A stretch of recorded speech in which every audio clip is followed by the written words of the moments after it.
Listen to this phrase and try to guess the meaning. Asia es el continente más grande. Asia es el continente más grande. It means Asia is the biggest continent. And we say the more big, or the more tall, or the more long, to say the biggest, the tallest, and the longest. For example, mi coche es el más rápido. My car is the fastest. How would we say Lucy is the cleverest girl in the class? Lucía es la niña o la chica más lista en la clase. Lucía es la chica más lista en la clase. How about he's the tallest boy in my school. He's the tallest boy in my school. And tall is alto, A-L-T-O. He's the tallest boy in my school. Es el chico más alto en mi colegio. Es el chico más alto de o en mi colegio. We can say in my school, but also very commonly of my school. Es el más alto de mi colegio o mi instituto. How about I think that she is the most beautiful girl in the world. Creo que es la chica más guapa en todo el mundo. Creo que es la chica más guapa en todo el mundo. O del todo el mundo. De todo el mundo.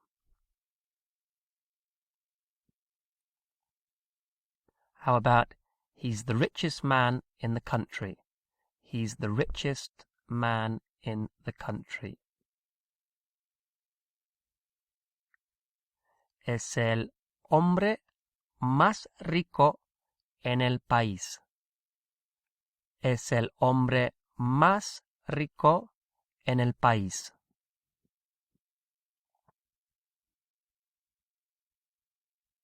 To say the best and the worst, we say el mejor, M-E-J-O-R, and el peor, P-E-O-R, el peor. And here, the word order is the same as in English. It's the best car, es el mejor coche, es el mejor coche. So in the previous ones, we saw that, as usual, the adjective comes after the noun or the person. La chica más lista. El hombre más rico. But when we're talking about these irregular comparatives, el mejor and el peor, then it's the same as in English. So, el mejor coche or el peor coche. How would you say it's the best team? Es el mejor equipo. Es el mejor equipo.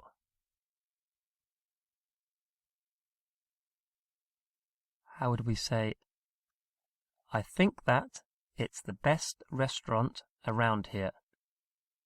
I think that it's the best restaurant around here. And for around, we would say por. So that word por comes up again. P-O-R. So we know that por means for in certain circumstances. And here it means around. So por aquí, around here. Por aquí. So how do we say, I think that it's the best restaurant around here? Creo que es el mejor restaurante por aquí. Creo que es el mejor restaurante por aquí. How about today is the worst day of my life? Today is the worst day of my life. And incidentally, day is masculine, even though it ends in an A, so you'd think it might be feminine, but día is el día, or un día. So today is the worst day of my life. Hoy es el peor día de mi vida. Hoy es el peor día de mi vida.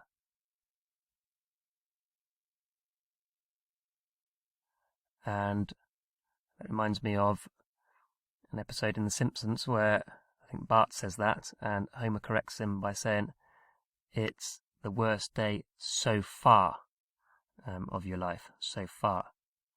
How do we say the worst day so far?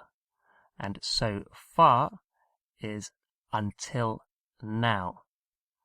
Until now. So how would you say the worst day so far? El peor día hasta ahora. El peor día hasta ahora.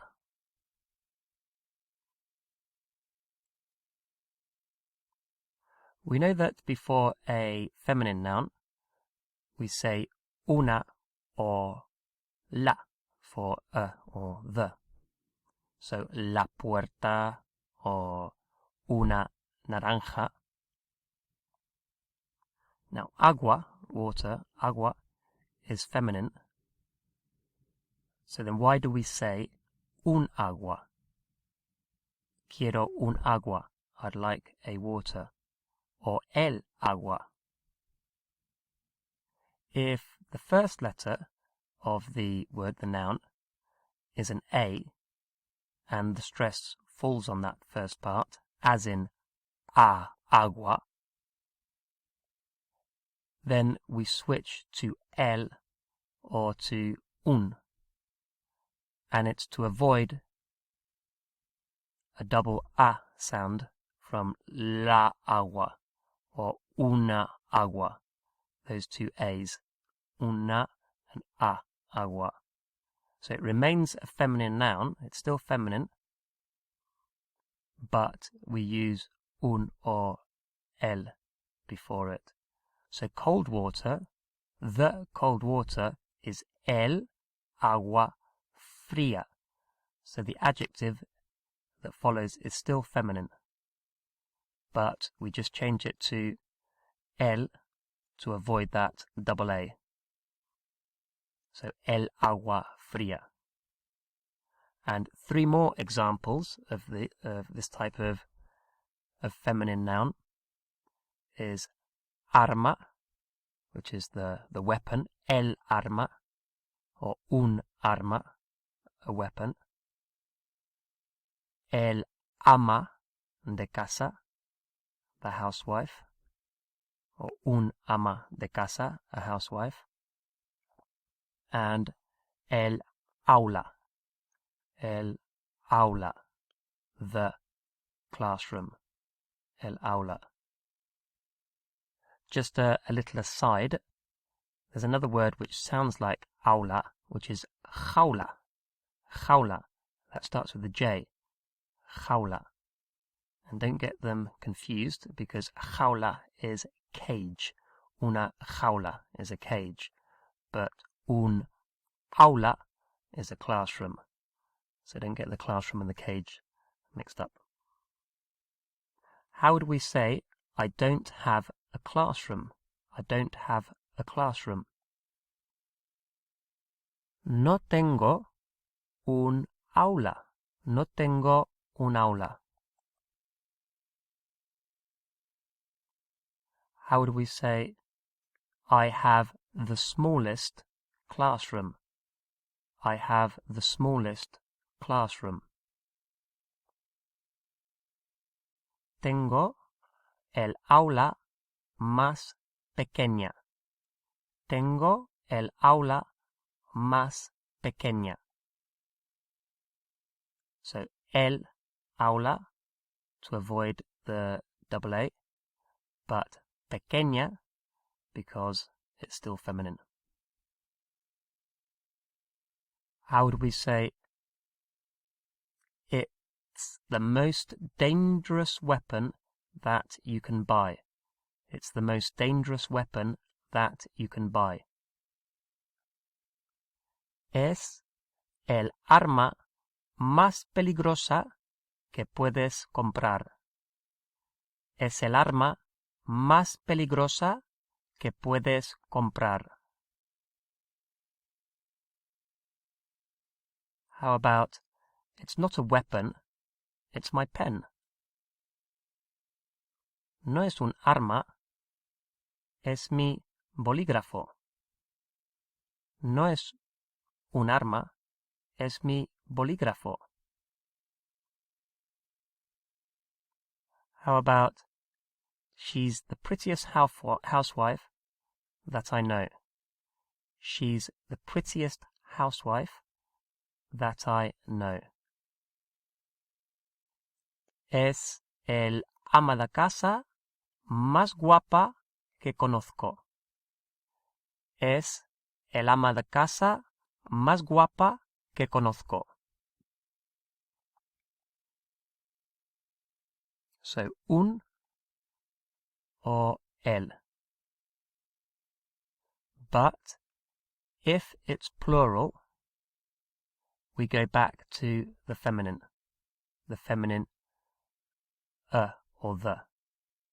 So it would be unas or las.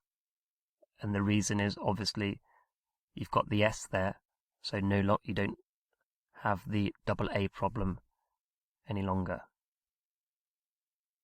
So when it's plural, as in las armas, straight back to the normal feminine, and there's no problem because there's no double A anymore.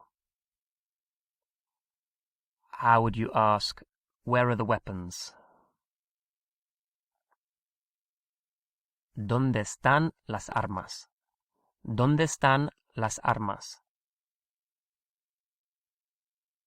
How about the classrooms are small but comfortable?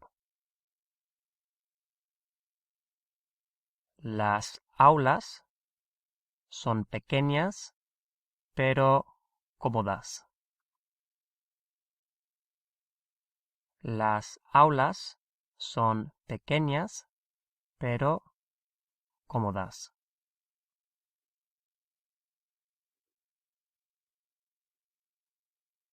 And how would we say, the biggest classrooms are in the other building? The biggest classrooms are in the other building. And building is edificio, as in edifice, edificio, edificio. So the biggest classrooms are in the other building.